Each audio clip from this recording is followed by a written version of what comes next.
Morning everyone. Apologies for the late start. Pippa is on her way over right now, but we thought we'd get going so as not to delay too much at the end. But we will, if people are able to, run over just by 5 minutes or so, just to make sure that we can get as many questions from the audience as possible. So welcome. Thank you so much for giving up your time this afternoon to join us. Last year we also had a post-budget event, and actually indeed with Richard and Meg.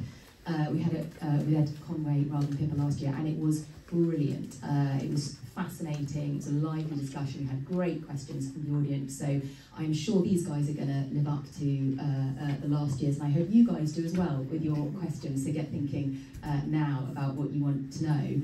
Obviously, this year's budget was slightly different, I think, to last year's. In fact, I've had several conversations this morning with people about sort of how to even approach a coherent narrative around this budget, other than to obviously place it in the political context that we're in, a matter of months, we assume, from a general election. But nonetheless, I think still plenty for us to get our teeth into.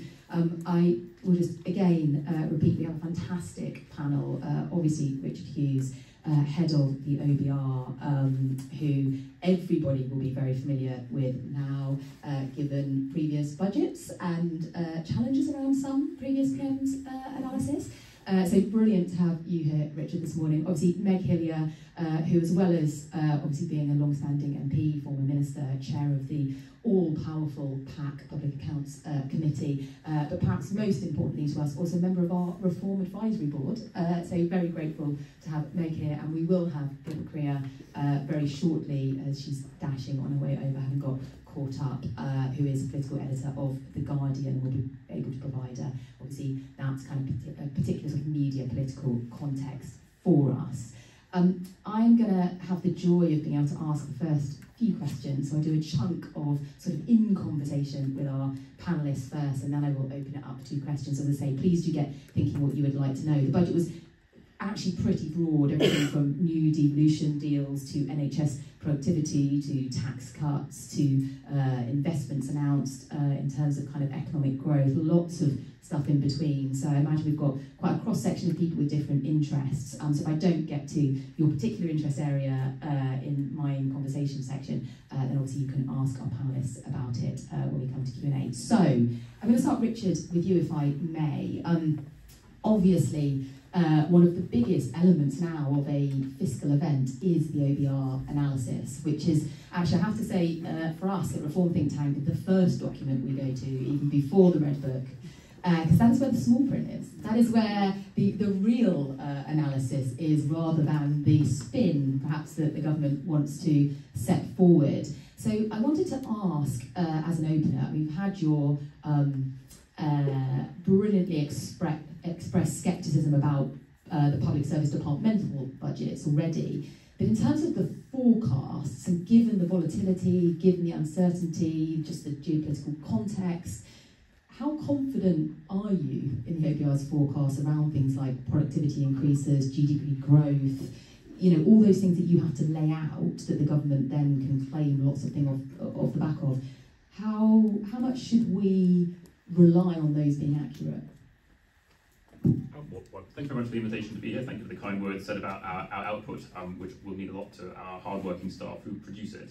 I think there are huge risks around any forecast, and not just ours, but anyone who's doing macroeconomic forecasting in the UK or around the world these days. I think one thing that was quite unique about putting this forecast together was actually how little it had changed since November.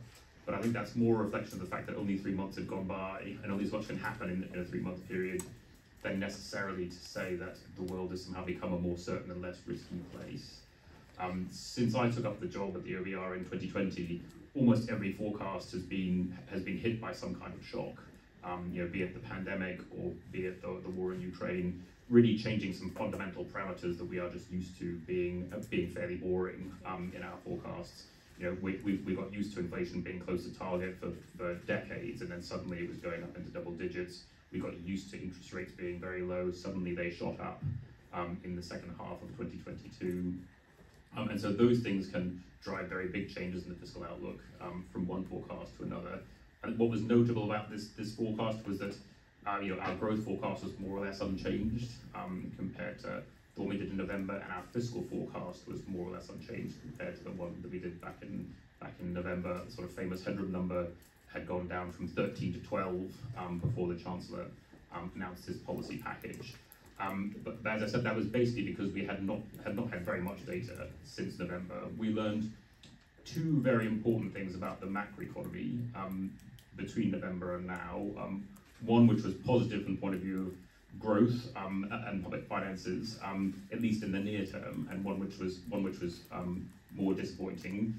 The one thing we learned is that the population was bigger. We had a census, we had higher migration numbers. That pushes up GDP, but not necessarily GDP per capita, because we tend to assume migrants look economically roughly like a member of the resident population. But all things being equal, that pushes up the level of GDP, the number of taxpayers, the amount of tax revenue coming in. But we also had some quite disappointing news on the domestic workforce, which was that the participation rate, which we thought had started to recover after that hit we saw after the pandemic, people coming out of the workforce. It had been going in the right direction for several months, more people coming back into the workforce. Suddenly that turned around in the last 6 months, and inactivity started rising again. And so one of the reasons why our GDP forecast didn't look very different was that we had a bigger population from at least higher net migration in the near term, but lower participation, so the benefit for the workforce was not as significant as you might expect. And but where those numbers go in the future is a big source of uncertainty. Numbers of people coming into the country and numbers of people joining the workforce is a big source of macroeconomic uncertainty for the UK. And then fiscally, there are lots of uncertainties about where interest rates go next.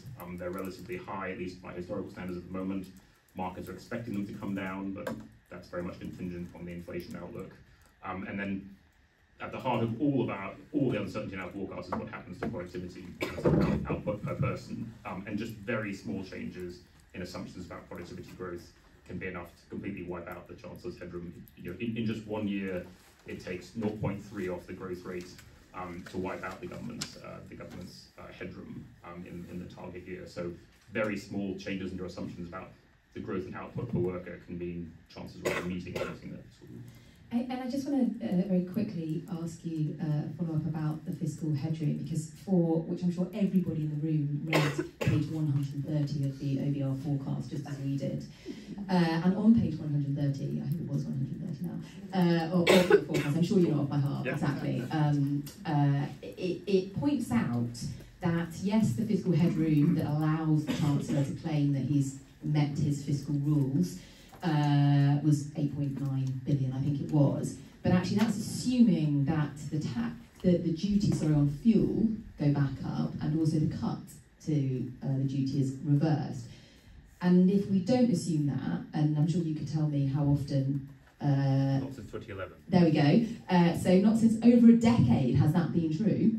It actually takes the fiscal headroom down to below 5 billion. I mean, can you really claim you've hit your fiscal rule if you've only got? I mean, is there an amount you have to see to give a little bit of cushion? So it is.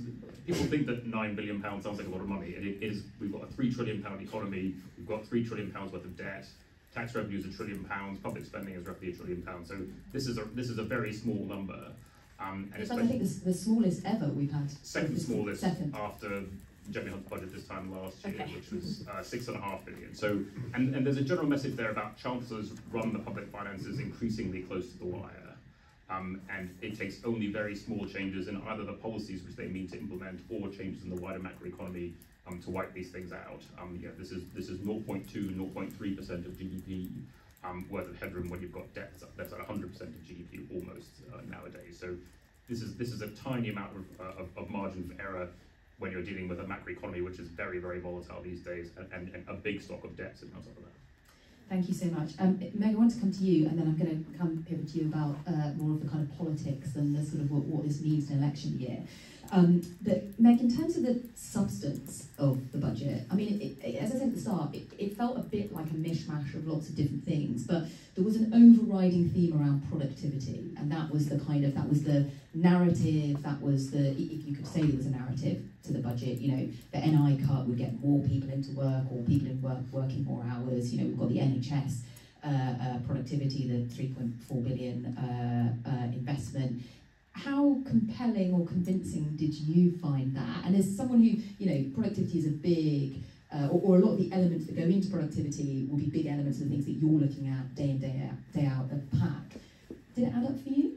Well, no, I mean, it's one of those things that I know when the Controller and Auditor General made his annual speech a couple of months ago, I remember people from my own party saying, great, that's 10 billion we can start spending on things. Because what he said, for those of you who weren't at his annual speech or didn't pick it up, was that if the productivity and efficiency were better in Whitehall, you could save £10 billion over a period of time. I mean, he didn't say, ching, it's all there next year, but that's how politicians tend to read it in an election year. And that's kind of really how it was almost put by the Chancellor. Did put some investment into NHS productivity, but we looked at NHS productivity on the committee recently. Our report, is on the website, and it's going to take a lot of work to transform the NHS to be more productive. We actually did hover over the word productivity in case it was misunderstood, but actually in the NHS people know that there's a lot of in bureaucracy and time-consuming things that just things take too long, people stuck in the system, outpatients is hell, and all the rest of all the things that we all know. So we all love our NHS, but it does need to do better. But if you look at the challenges, the population is getting older and frailer, so that is a wicked issue that's not going to go away. A lot of the issues are very wicked, challenging things to resolve. So the idea that you can just bung some money at it and get it more productive is for the birds overnight, I mean, long term. But that and things like digital transformation in government, which is one of those things that can genuinely make a difference. These are things that I call slow politics, things that have to be taken into account by any government, and that you can't just stop and start them. So actually, what we are in this terrible, the terrible period before an election, we get all even more divided than ever, as we all write manifestos, ripping shreds out of the other, or someone pledges something, so we have to pledge more than them, and all this sort of nonsense that goes on. Actually, where's that common ground on the things that just have to happen and make sense? And when you've got so little money to spend, that isn't really a good discussion around that, because everybody's trying to have their rabbit out of the hat moment. And that is, for those of us on the Public Accounts Committee, is quite wearying, because yes, we're all politicians, we all want a degree of obviously our policy is going to be better than their policy, we're going to change the world for, in my case, poor children in Hackney, 1 in 2 of whom live in poverty. I want to see some changes there, but actually the idea that you can just announce one policy and it will sort that out, these days a lot of these challenges are those wicked issues that will take a long time to resolve, and we need to work together on them. And that is a bit of a depressing thought really in an election year. And it did feel like, you're right, there is huge potential in digitisation, we still don't really understand how AI could be applied within public services, and there clearly is a lot of potential. But one of the things that several people observed to me was in the this commitment to the NHS productivity being new tech and digital, but there doesn't seem to be a lot of money for example, change management or the actual implementation of some of this technology. And again, that must be stuff that you're thinking about at PAC. How deliverable and therefore how realisable are the savings? Absolutely. So we looked, for example, at A&E and emergency care more generally, and there's a lot of talk about the big gap and problem being people being discharged, bed blocking because they can't get the right social care at home or in a care setting. Actually, when we looked at it, there's an awful lot of gumming up in the system well before discharge that slows things down. So those are sort of things that can happen. And what we need is a bit of piloting, where the best, in that case, hospitals and other bits of the care system work it out, and then that's replicated. But we have a very fragmented NHS, so one bit of the system might work quite well, and the idea that the Department for Health and Social Care is running the whole show, or NHS England indeed really, is for the birds, because of course every hospital and every GP surgery will have their own approach to doing things, and plugging into the system. So there are a lot of real issues there, and I don't think anyone can deny that. But I can't remember the exact figure, but it's over 40% of day-to-day departmental spending in Whitehall is currently spent on health. It's just not sustainable in the long term if we're going to spend money on the 700,000 pupils in schools that are falling down, in all of the other many challenges that are out there. And so we've got to, again, that's something that we need a bit more of a long-term, slow politics approach to, in my view. But maybe I'm in the wrong job if I believe that. Pippa, sort of slow, long-term. These are not words you'd associate with the budget, I don't think. And not in an election year. Not in an election year, or indeed in any year, but particularly in an election year. In terms of sort of the whole thing and how it hung together, obviously the NI cut was, the sort of I suppose you'd call it the headline announcement, although obviously well trailed in advance, and so we didn't really get a white rabbit. But how, I mean, from a landing with the electorate in an election year, it felt like a bit of a damp squib. Is that fair to say? I think there was huge expectations among Tory MPs and people like me who observed these things beforehand, because there's been this recent flurry of renewed speculation about the budget, about the election potentially happening in the spring rather than the autumn. So it was seen potentially as a moment that you could read quite a lot into. And whether it ended up being, as it turned out, a staging post, I think, to an autumn election, or a jumping off point to a sooner election, everybody was really interested to see what it could deliver. And the NI cut, of course, was not what lots of Tory backbenchers, particularly the more vocal ones on the right of the party, were really after. They wanted the more sort of headline-grabbing tax cut, income tax cut, and referred back to Rishi Sunak's previous promises and suggestions on this. The 2022 budget, I think it was, when he was Chancellor, and he suggested that he wanted to bring income tax down from 20p to 19p basic rate by now. And then also during the Tory leadership contest, where one of his, the one against Liz Truss that he didn't win, he wanted to bring basic rate down from 20p to 16p. And so there was a real feeling around Westminster, and people that we spoke to beforehand in government, that Downing Street was trying to find a way of doing a basic income tax, whereas the Treasury wanted to do more of NI. And actually it shouldn't really surprise anybody, because all the signals were there from Hunt's remarks in Davos onwards that, you know, we've started this, so we're going to continue down this track. Then obviously the 2p in the autumn at the autumn statement, and it seemed clear that that's where, for all sorts of reasons, but primarily because it's targeted on working people, and also the impact potentially on growth of doing income tax cuts instead, on inflation, that actually we're better off, that was what, you know, yes, it's well trailed, but that's what we expected. However, that didn't stop Tory MPs thinking this could be a moment, and afterwards, speaking to lots of them, there was a sort of a general sense of, well, it's good enough as a staging post. It wasn't so terrible that it's going to propel any sort of new rebellion against Rishi Sunak personally and attempts to oust him. I think we might see more of that around the May local elections, but let's see. But it wasn't good enough to sort of prevent the sort of grumbling that's going on, and this sense of fatalism that really exists in the Conservative Party at the moment about what the likely outcome of the general election would be further down the line. And from Labour's perspective, so it doesn't seem to have changed the polls. Several people have pointed out, made no difference doing the first NI cut. Why would it make a difference doing the second? But maybe we'll just leave that on there for now. But from Labour's perspective, obviously we had the non-dom announcement, which was there. I mean, I think they've spent it many times over, that money, if I'm totally honest. Yes, exactly. I'm sure you'd advise very differently.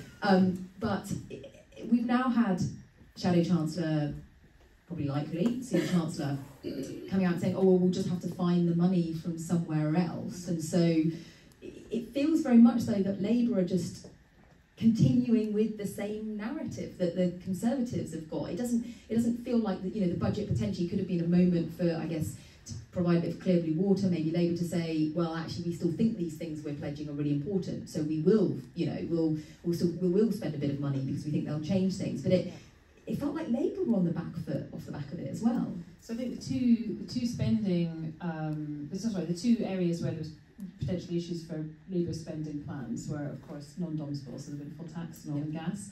And what they were saying at the end of last week, and I'll be honest, I've not checked in with them again this morning, was that actually the changes that were proposed on oil and gas don't impact their plans, so there's still room there for you know, that money, that pot still exists. Obviously that's not the case with non-doms. I think Labour said that non-doms was about 2.2 billion and the government said 2.7. Yeah. So actually, you know, raised a bit more than Labour had suggested. But they are adamant that it will come from the existing, you know, from existing spending rather than from more borrowing or taxes. And I think what's really interesting in this is that actually, when you look at the announcements that Labour has made so far, actually, when you compare them to the 1 trillion pounds plus of public spending, it's pretty small beer. They don't see the need, and you can understand why, given potential Tory attacks on, we're going to whack up taxes to pay for things. We all saw what happened for 28 billion Green Prosperity Fund and the constant attacks on the Tories on that.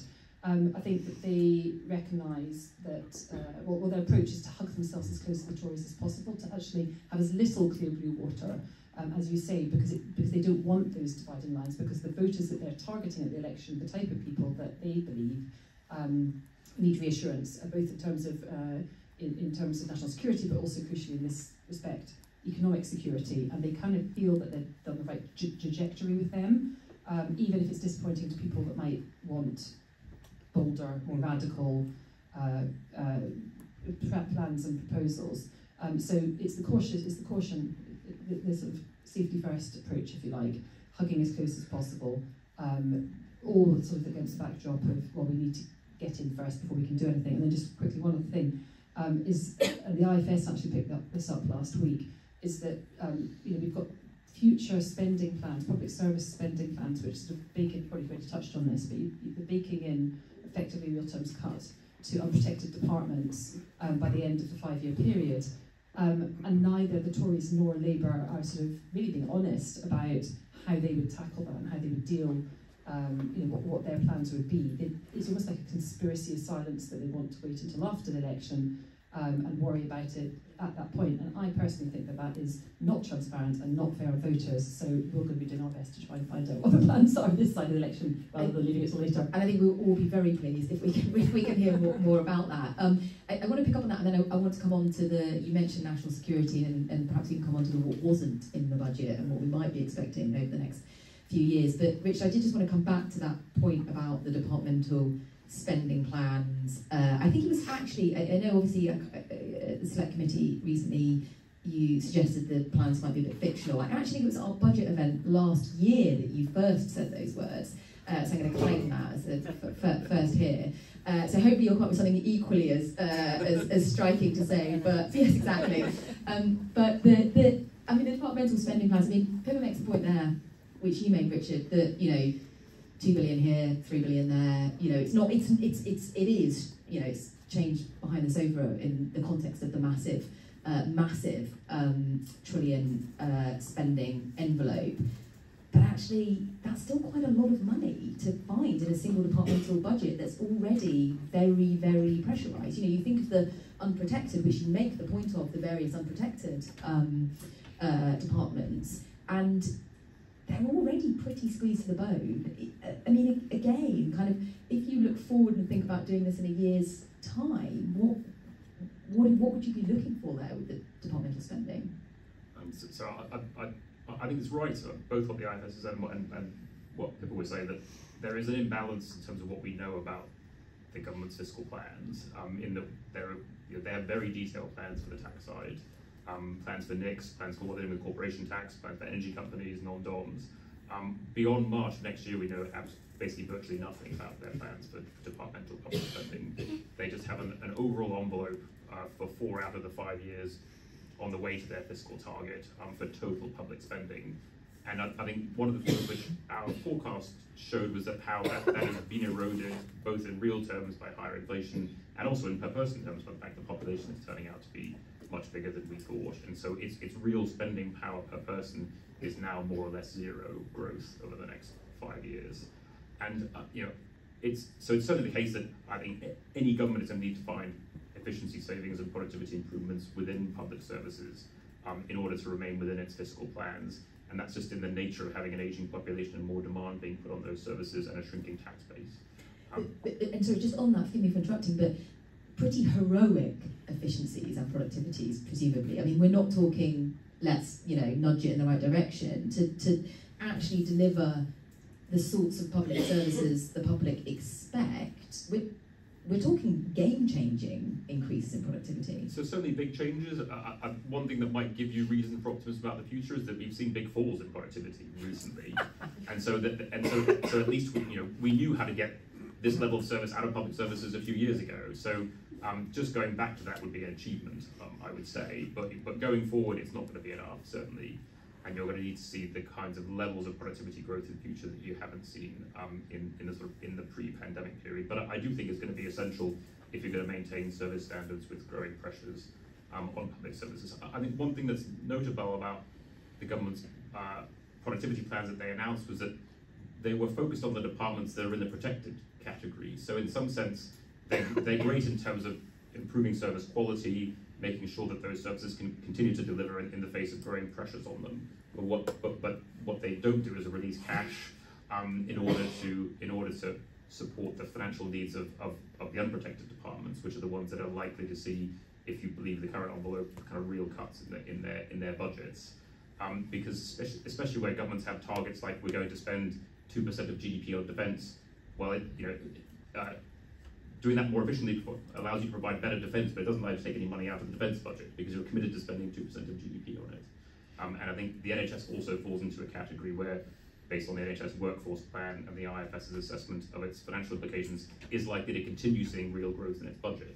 So that would make that spending more effective where it's spent, but it doesn't help you with the problems on the other side of the ledger, which is for departments that whose budgets are. And Meg, I wanted to ask you about the stuff we didn't see in the budget. And you know, we've just heard, obviously, context of an election year, clearly very deliberate on both sides. I mean, obviously the concern here is the government not wanting to say anything about how that money is spent going into the next Parliament. But you know, we've had national security and defence mentioned a couple of times. I think it would be hard pressed to look forward over the next 5 years and think we're going to need to do anything other than spend more on defence. And yes, it might be protected, but it's questionable whether that's enough within that. And obviously, defence has also got a terrible history in procurement and efficiency, and you know, perhaps that is one of the places you would most want to dig into on that. Social care council finances, and we've, you know, there was the next iteration of I think level 4. So and obviously we heard prior to the budget another couple of trailblazer deals. No serious thinking about how you make these local government financially sustainable. I mean, what about all these big gaps? I mean, they're huge, and whoever wins the election is going to therefore have a challenge. So, say defence, we put out our report, latest report on the defence equipment plan on Friday. 10 billion gap increase in the gap because of inflation, 2 billion because of foreign exchange movements, but the total gap is, well, it's 17, but actually, if you add in what the army didn't quantify, it's 29 billion gap over a 10-year period. But we've never seen them close that gap, except once when John Thompson was permanent secretary and Philip Hammond was secretary. A great pairing. Yeah, well, they were a great pairing, we always say, because they know the numbers, but they just actually delayed a lot of things. They'll kill me for saying that, but it's true, they did. So we had aircraft carriers without aircraft and so on, and you know, yeah. So and the war in Ukraine has really thrown this up into relief, and it's extraordinary that 2 serving ministers have come out with a comment saying that we should be increasing defence spending. But my committee was in Washington the other week and hearing repeatedly what we've heard here in the UK too, that we're in a pre-war period or a post-war period. So you know, that's a huge issue. Which government is going to deliver what in Birmingham or Northampton? I mean, you know, we've got councils that have fallen over, and between a fifth and a third potentially going to have further problems.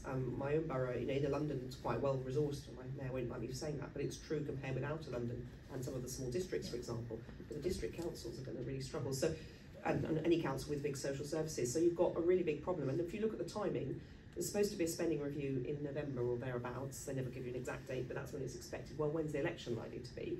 So you can only have a budget, and then about 6 months later, the spending review. So we'll be limping on with these existing spending plans as far as they exist. And as Richard said, even, you know, actually even beyond March, we don't know what's going to happen.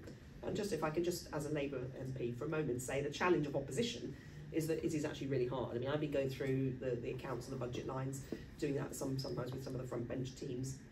But it's even from what's in the public record, it's very difficult to do all the calculations you need to do to know what's going to happen. But it is absolutely apparent that we're going to hit a crisis, you know, at the end of the next Parliament when all of these chickens come home to roost. And so there's got to be some really serious discussion about whether we actually, for instance, in defence, is there going to be a hard choice? Do we just stop doing some things and say we're not going to do those, we'll leave our allies to do that, you know, instead? Or what in some things like councils, is individual councils saying, well, we won't empty the bin so often, we won't sweep the streets so much. These are, you know, these are things that people see and notice. And actually, that's where the challenge is. We're all playing for hope at the election as well as other things. I hope we're all playing for hope anyway, because we've all got to have some hope when we go to the polls. And what's going to be looking different? The headroom, the fiscal headroom as it is, and the level of debt, it is going to be a really, really big challenge. So I think it's fair to say that Labour's being honest about the challenge, but it is fair to say that nobody's really coming out with what we're actually highlighting, thanks to the OBR, people are aware that we really don't know much about spending plans beyond next summer. And just as a very brief follow-up, but it's interesting your point about how transparent are some of these funding envelopes. I mean, we made the point in our SNAP analysis that actually if you looked at the tables, it looked like the defence spending was actually going down. Yes.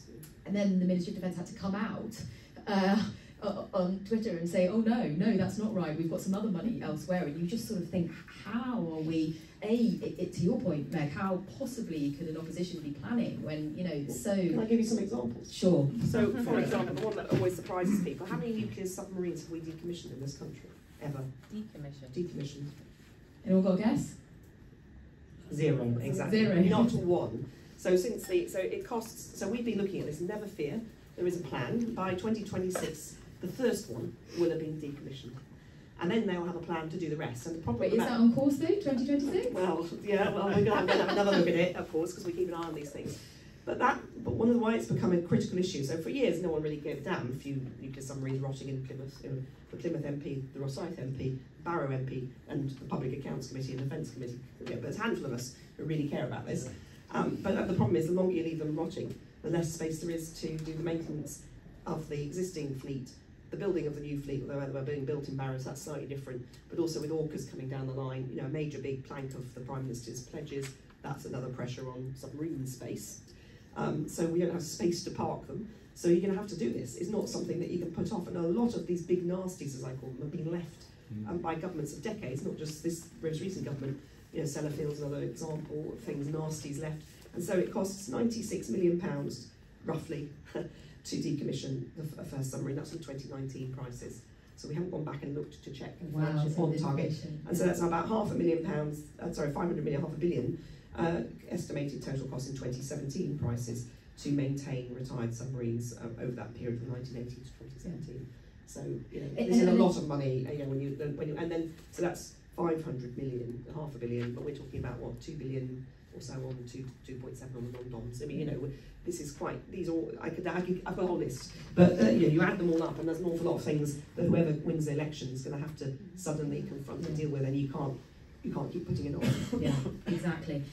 Brilliant. I'm going to go out to questions now. I'm conscious we haven't even started talking about the kind of the fact that surely the only way we're going to deal with any of these massive problems, and hopefully we'll find a way of ending this session on an optimistic note that isn't, well, if productivity can drop as far as it has, then maybe it can come back up. We'll try and find a more positive one. But I do want to go out to the questions and then we'll come back to something positive. But I was going to say we haven't touched on the sort of growth, which is clearly the thing that, you know, if anything is going to allow us to make these numbers add up, if anything's going to allow us to spend more money on core public services, sort out councils, sort out defence, it's going to be actually getting growth going in this country. So I'm sure we will have some questions on that, as I imagine we have many people in the room who are focused and working on that, but perhaps we can all give some thought in the meantime as to was there anything meaningful in the budget around growth. We did have some bits around the pensions and investment. We did have some quite big investments announced, data centres and various other Hitachi, various other things, but maybe we can also have a think about that side of it as well as the spending side of it. So questions, who would like to go first? If you can tell me who you are, or I probably know who you are, but if you can tell our panellists who you are as well, that'd be great. Thank you. Stuart from KPMG. Can you speak? We do have a microphone, but I think it's easier if you just speak up. Yeah, that's fine. Interested in your views on how a tight fiscal envelope rubs up against the desire for more devolution, and because I would think in times where public money is tight, there's a real sense to go to centralise things in Whitehall. So, especially under Labour, we've got the proposals around devolving more to local areas, but also it's one thing to be saying you want to devolve and then another when you actually get after 14 years. You don't want to give it away. So how all that comes together. Thank you. I'll take a few and then we'll come back. So how do we become intensely relaxed about actually local areas making their own decisions, which might not look the same if they have to do cuts, etc., which central government might then find objectionable. Did I have a hand in the middle? Yeah. So apologies for going back to the NHS. I appreciate there are other topics, but I'm Simon Eccles, emergency care doctor, and now with Salesforce, US tech company. The NHS productivity challenge, I think, is a big one, and there's an argument for every £1 invested in people's health, you get £4 back into the economy, and we talked about the fact that we've got increasing numbers of people out of the workforce. But the money announced was capital. In a world in which even digital, which people are hoping will be part of the solution and has been for so many other industries, is now bought with revenue. And that anything new, and this is the first, forgive me, 2 questions, but anything new requires Treasury approval, whereas carrying on doing what you're doing now doesn't. And so we've seen countless examples recently of far more money being spent than's needed because that avoided the requirement to go through Treasury for approval. And all of the transformation has been left out of the budget. And what you're at risk of doing is... Sorry, can I, because I want to get to other questions, so if you do the second one. How do we avoid digitising now? Second question is around preventative health and the social contract with the population. And if the majority of the area in which we're going to deliver that is in social care, the slightly meaningless title of the Department, Health and Social Care, appears to have got lost. How do we get that social care transformation to get people out of hospital, to get exercise back, and to get the link with the population? There is a job for us to do rather than the National Sickness Service waiting until you're ill before it touches you. Thank you very much. And one more, I'll take 3 if we've got, yeah. Richard Harris from Caritas Westminster, which is the social action arm of the Diocese of Westminster, covering all of North London and Hertfordshire. Tony Blair, when he became Prime Minister, talked a good talk about the role of the voluntary sector in delivering the third way, a different way of delivering public services, some of which came to pass, very little did. David Cameron similarly talked about the big society as a big structural change that was going to transform the way we thought about the delivery of public services. That didn't come about. What could an incoming government with a fresh mandate from the UK population do in this area? Or is it all just frankly garnish and it doesn't really affect the sort of the calculations that we've been talking about here, £3 billion economy and so on?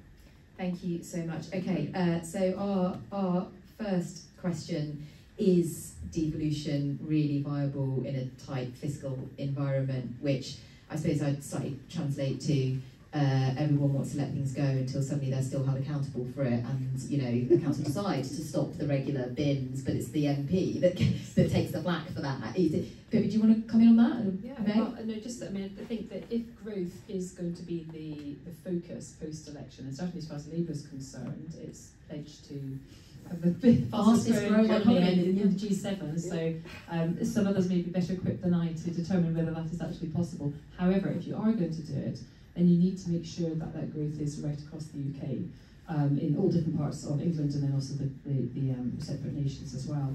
And in my mind, you don't do that unless the pledges over the fiscal devolution pledges are not just about powers; they're also about money, revenue raising, and whether and not just here's a handout, you can spend it, but how are you going to raise money locally? And obviously, politically, that's really difficult. But if you're serious about growth, I'm a big believer in devolution and returning power to people, not just in terms of fiscal power, but also we've seen so many examples in the last decade and before, but specifically in the last decade, of people at sort of grassroots level feeling that they don't have agency in politics and how decisions are made on their behalf. And I think the closer you get power and fundraising power back to people, the better it will be overall, not just in terms of in economic terms. Yeah, I'm a committed devolutionist. I cut my teeth dealing with neighbourhood services before the internet. That's how old I am. But actually, I agree that you give agency. The strongest give power away, actually. And so, but both parties are talking about devolution and devolution deals. So there is some hope, some optimistic hope there. But one of the things I met all of the executive mayors and Ben Houchin and the 2 Andys and I think another when they first were elected, saying, "Have you got a way of accounting for the money?" Because at some point you'll have a row with the centre. Exactly as we cynically would agree, I think that once the centre finds it a bit difficult, we're not so keen to give it away. So one, you want to prove to your local voters that you're spending it wisely, obviously, and you know, you're above reproach for that. But actually, you might want to have to argue with the Treasury that what you've done has delivered better healthcare or whatever. And I think that rolls into the stuff about healthcare. If you're talking about preventative health, much better done locally. You can't do that from top down, and you can't do it through the NHS where it ends up being kind of people go through outpatients endlessly rather than actually. I mean, I went to, in the last election, my agent let me go to sitting yoga with the older women of Hoxton. I was quite exhausted afterwards, which perhaps says more about me than them. But they were, I mean, it was amazing, and these are people who wouldn't set foot in a gym, and you know, have been in and out of hospital for different things. But it was something that they were telling me how amazing it made them feel, and that was just once a week. They paid 50p each, so you know, I mean, it was nothing, but for the benefit for them. So there's lots of, to take from micro up to a more regional level. There's a lot that could be done. If we give real power, and I think the two Andys are great advocates for it, and because they're different parties, that really helps to make the case. But at the same time, you've got the issue of taxation, so no one's had the guts to grip with council tax reform. And if you look at how councils are putting it up, we had to stop officials coming to the department saying, you know, we're putting up money by this much. We go, no, you're not. You're allowing, certain part of that is you're allowing councils to put up council tax. That is not the same as the government giving them money. And in certain areas, I mean, Redcar compared with, say, a London borough, the difference on the council tax base is extraordinarily wide. So there is a real challenge if it's not going to all come from the centre. At the moment, I don't think there's any proposals for local taxation. I think that's not going to, other than the council tax. So there is a challenge there. But I think ruled out. By yeah. I think it's also, I mean, kind of in the current fiscal and political climate, I think the idea of having a big debate about how we're going to tax people, look at what's happened with Scottish tax levels being different. There's some quite complicated things to get through. But I think devolution has got to be part of the picture. But it does take a bold government to do it. Now that's where you can argue what you want about mission-led government, but as it sort of evolves and crystallises, actually, if you really want delivery, sometimes it's better to get it done locally than trying to do it from the top down. The quite challenge is for any new government going in with little experience of running Whitehall and pulling all the levers, will they have the confidence to do that? And I believe they, as my party, we believe in doing it, so hopefully that will happen. But yeah, everyone can go a bit negative in their department as it gets a bit tighter. And Richard, I thought I might come to you on the question about the Treasury sign-offs. Sorry, but I mean, this is one of the things, isn't it? The kind of, if you're wanting to incentivise certain investments or behaviours or choices, but there's a category of them where you have to keep going back to the Treasury, who are not known for liking to spend money or release money, and there's a category of things you can just do and get on with it.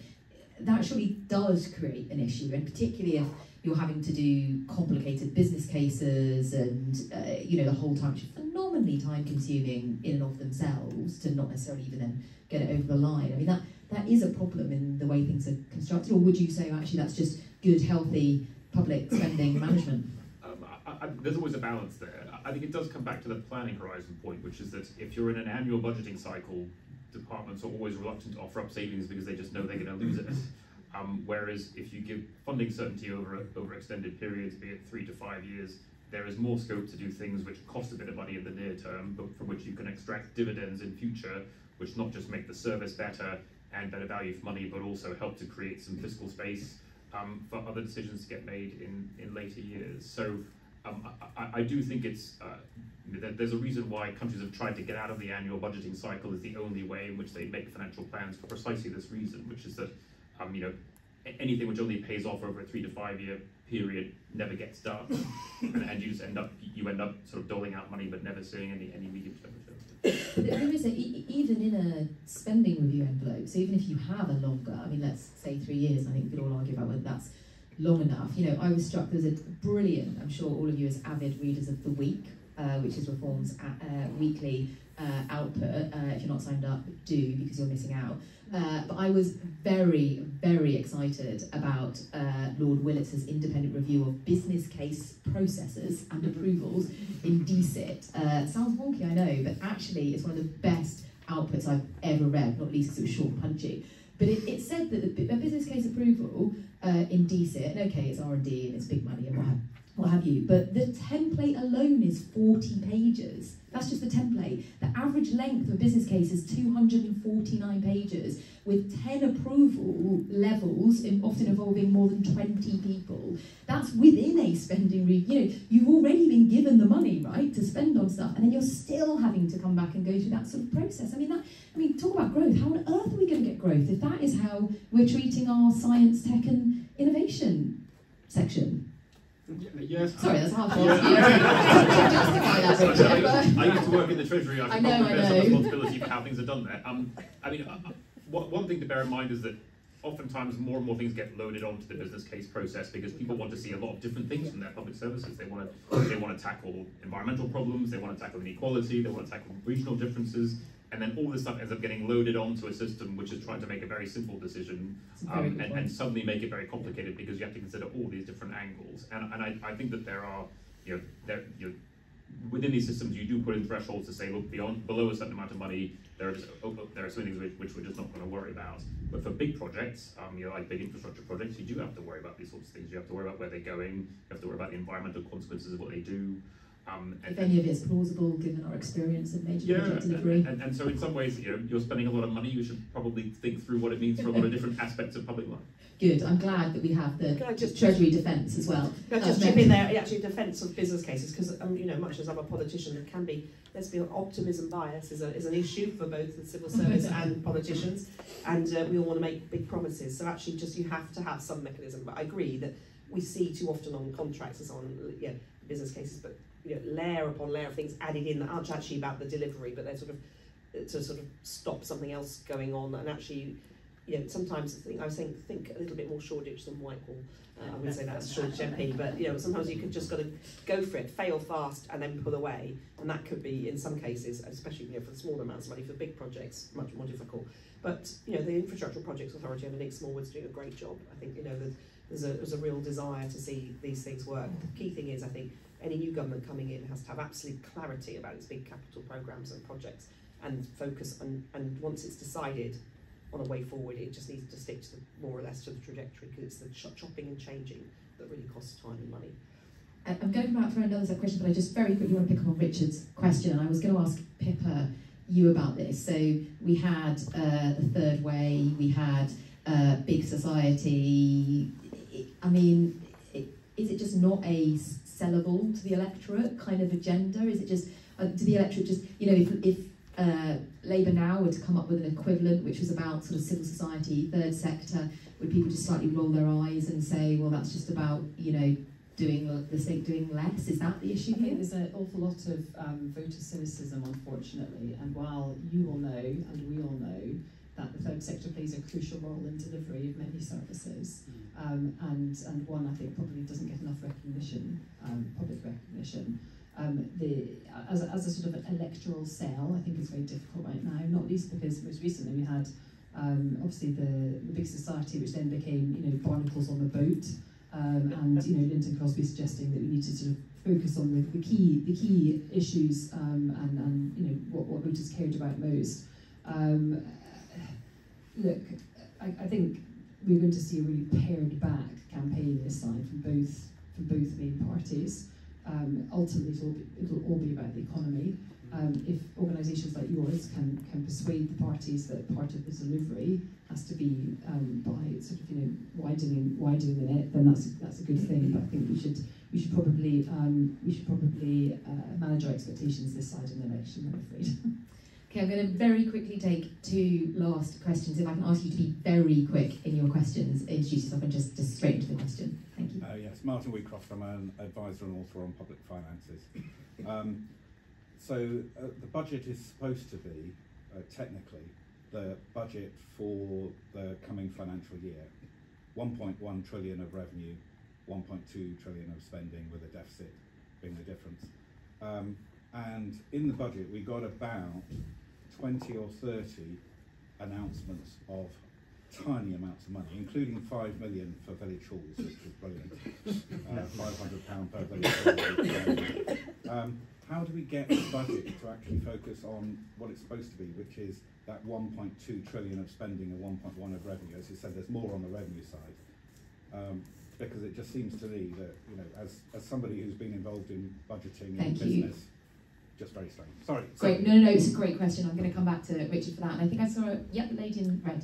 Yeah, so my name's Jenny from Novavax, a biotech. I'm just interested to know, how do we get the Treasury to focus, to your point really, on funding the regulatory system properly for medicine, so the MHRA, rather than kind of including one big announcement and basically 3 mentions of the Love a industry? question about regulators. Honestly, I think this is... No, I mean, I'm serious. You all laugh as though I'm joking. But actually, honestly, I think this is going to blow up next year, the whole kind of regulation and how inadequate a lot of the infrastructure is. So I'm going to very quickly, Richard, come to you on that first question, if I may. So I think there's always a kind of retail and wholesale element to budgets, and you know, the retail stuff gets a lot of attention because it's interesting. The wholesale stuff gets less because it's boring and it's about demographics and it's about interest rates.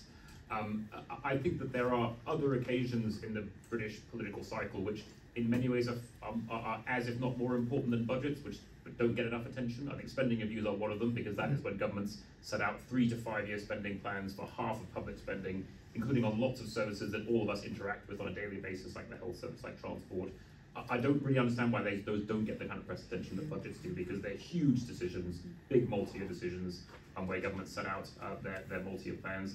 And I guess to do a bit of advertising for our own work, we do another report alongside our medium-term forecasts, which is our fiscal risk and sustainability report, which looks 50 years ahead and looks at what demographics, climate change, the evolving geopolitical situation could mean for the UK's public finances and fiscal trajectory. I think that's another opportunity to also look at what sort of where we're headed, not just 5-10 years ahead, but 50 years ahead, and to see whether policy settings are sustainable or not. And so to find out the answer to that, look out for our next FRS in July. And I definitely endorse that. It's a brilliant publication, but not if you want any optimism. And perhaps very, very briefly, just on the regulators question, because you know, this is talking about growth. If we're going to talk about growth, then smart regulation is absolutely key to that. Absolutely. And I point you to the work the House of Lords has been doing on this and looking about how to look at regulators, because we do it a bit piecemeal.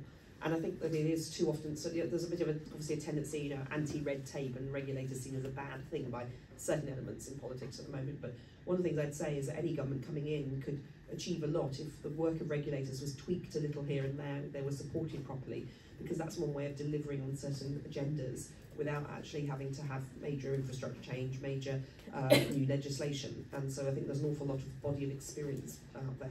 And if you look at what Ofcom's achieved, look, it's had funding to do it because of the online safety stuff. It's grown by 50%. You know, I think Melanie Dawes has led a good progress. We looked at it and we were quite positive. It's going to be challenging, but we were quite positive about how Ofcom had approached it. So a good regulator, well supported, is interesting. But we've looked at there's such a variation in the architecture and in how well they're supported. So I think that there are real issues. But can I just say on the whole of government accounts and your own publication are really great ways of seeing what's going on across the whole of government. We're a bit nerdy on the public accounts. We love the whole of government accounts because it lays out the real cost, the balance sheet of a nation. The budget has become a sort of exercise in theatre. And you know, it is quite depressing. And then when those of us who start crawling through the red book and the blue book afterwards are going, oh, okay, that's what's really happening, and it's a bit depressing. And I think there's another bit of work being done, and the OECD's now wading into this, and I've been doing some in the Commonwealth about educating parliamentarians to be better at being able to challenge on finance. So just briefly, we did a session where I had several sessions of members preparing with the National Audit Office on education spending. Members were very disciplined of all parties, coming and agreeing which subjects they'd raising particular financial questions for the Minister. And what happened, the Minister was a while ago now, but the Minister of True to Form just came out with the lines the department had given about words along the lines that we put in more money than ever before, when it was actually, the sort of thing that comes out. And that's the depressing thing, that ministers generally are not actually educated about how their budget's working, and they just come up with a line that's written for them in a speech or a briefing. So we've got to get a bit more savvy as politicians to ask the tough questions that the OBR raises, but also that some of the best financial journalists do as well. And we were doing so well being on the optimistic, we could just tweak the regulators, and then we'll get lots more. So I'm gonna very good points at the end, but I'm gonna say we finished the conversation on that high note of we can just do some stuff around the regulators. This is a kind of a potential quicker win, at least, for driving growth and really getting the investment we need to see in this country, and getting us motoring. I did say I'd come back and ask if there was a sort of economic growth agenda, but sadly we have run out of time, so hopefully people can just come and talk to me and others afterwards about it over the tea and coffee and biscuits. So Can I just say a huge thank you to Pippa, Richard and Meg. That has been a very wide-ranging discussion. I'm so grateful to the three of you for giving up your time and answering questions so openly and candidly. Thank you. And thank you to everyone for coming. Hopefully you've enjoyed that. We will see you the same time next year for what may look quite different, I think. So thank you so much.